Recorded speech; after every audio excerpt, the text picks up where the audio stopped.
They told you it was just a myth, a cautionary tale. But in the oldest ruins of Crete, where the walls still sweat with the memory of blood, they know the truth. The Minotaur was real, and its curse never died. Tonight, we venture where few dare, into the labyrinth of history, into the nightmares our ancestors tried to bury. But be warned, some doors, once opened, can never be closed. The Minotaur's origin begins not with a monster, but with a king's arrogance. When Poseidon gifted Minos the sacred white bull, it was a test the king failed spectacularly. The gods do not take betrayal lightly. And so, Poseidon's vengeance was cruel, poetic, and deeply unnatural. The queen's affliction was no accident. Ancient texts describe her screams echoing through the palace as the divine madness took root. She refused to eat, speaking only in tongues, until the bull was near. Daedalus, the legendary craftsman, was no willing accomplice. Scrolls found in the ruins of Knossos suggest he was threatened. Build the queen's grotesque disguise, or watch his son be fed to the royal hounds. When the child was born, the palace midwife swore its skin was already thick with coarse hair, its teeth sharp as daggers. But the most chilling detail? It recognized its mother, and when Pasiphae reached for it, it nuzzled her hand. The first victim was a wet nurse, the second, a guard who laughed at the deformed prince. By dawn, the corridors ran red, and King Minos knew this was no child, this was punishment made flesh. Daedalus' original designs for the labyrinth still exist, and they tell a horrifying truth. It was never meant to hold just one monster. Here, in these crumbling notes, Daedalus writes of the others. Failed experiments, hybrids deemed too weak or too unstable. But weak by whose standards?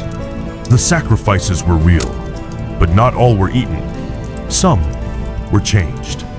Oral traditions from remote Cretan villages speak of the Horned Ones, being seen lurking in mountain caves, their voices a grotesque mix of man and beast. Could these be descendants of tributes who adapted? In 2018, a team scanning the Knossos ruins made a chilling discovery: claw marks. Too large for any known animal.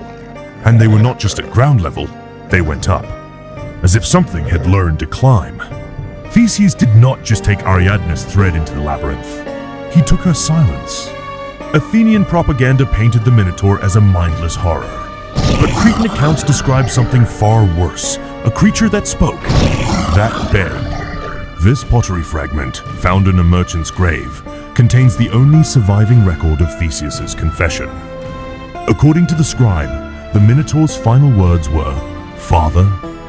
After Theseus' triumph, the labyrinth was supposedly destroyed. Then why do seismic scans show vast, intact chambers beneath Knossos?